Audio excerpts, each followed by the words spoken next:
Most do not know, nor understand the difference between the kingdom of heaven and the kingdom of God. Most confuse one with the other, including religious instructors and scribes. Let no man deceive you. First, what is heaven? From the first book of Moses, called Genesis in chapter 1, verses 1 to 8, quote, "In the beginning God created the heaven and the earth. And the earth was without form, and void, and darkness was upon the face of the deep," end quote. Note, at this point the earth did not exist. Continuing with chapter 1, quote, "And the Spirit of God moved upon the face of the waters," end quote. He is not referring to the oceans, as at this point the earth did not exist. Continuing with chapter 1, quote, "And God said, Let there be light, and there was light. And God saw the light, that it was good, and God divided the light from the darkness. And God called the light day, and the darkness he called night. And the evening and the morning were the first day," end quote. Note, the earth did not exist at this point. Continuing with chapter 1.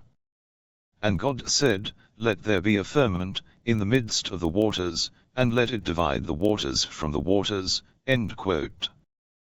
As the earth did not exist at this point, the waters are not the oceans of the earth.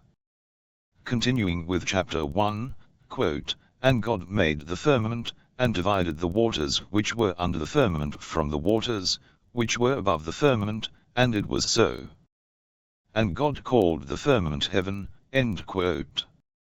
As the earth was yet to appear, these waters are not of the earth.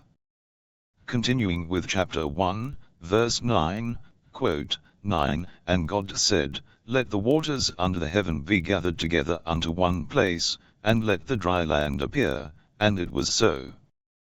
The waters mentioned here is a poor translation by the scribes. These waters refer to the liquid nature of the firmament that divided the waters.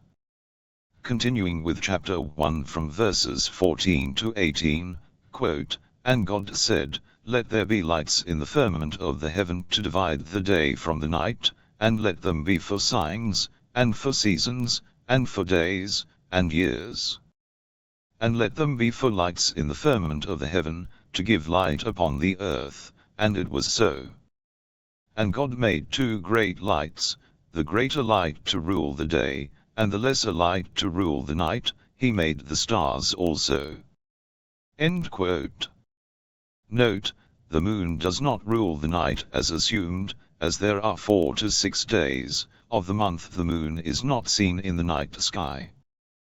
Continuing chapter 1, quote, "And God set them in the firmament of the heaven, to give light upon the earth, and to rule over the day, and over the night, and to divide the light from the darkness, and God saw that it was good," end quote.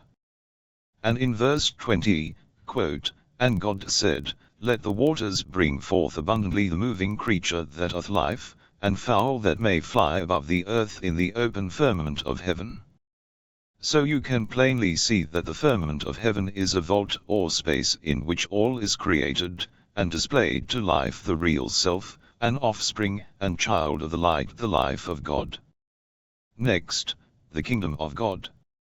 From the Gospel according to Luke, in chapter 17, verses 20 to 26, quote, 20. "And when he was demanded of the Pharisees, when the kingdom of God should come, he answered them and said, The kingdom of God cometh not with observation." In verse 21. "Neither shall they say, Lo here, or, Lo there. For behold, the kingdom of God is within you." End quote. The kingdom of God involves the processing system of life and the soul. Continuing with chapter 17, quote, verse 22, "And he said unto the disciples, The days will come, when ye shall desire to see one of the days of the Son of Man, and ye shall not see it." End quote. The Son of Man, more correctly the man-child, mentioned in the Revelation, chapter 12 verse 5, quote, "And she brought forth a man-child, who was to rule all nations with a rod of iron, and her child was caught up unto God, and to his throne."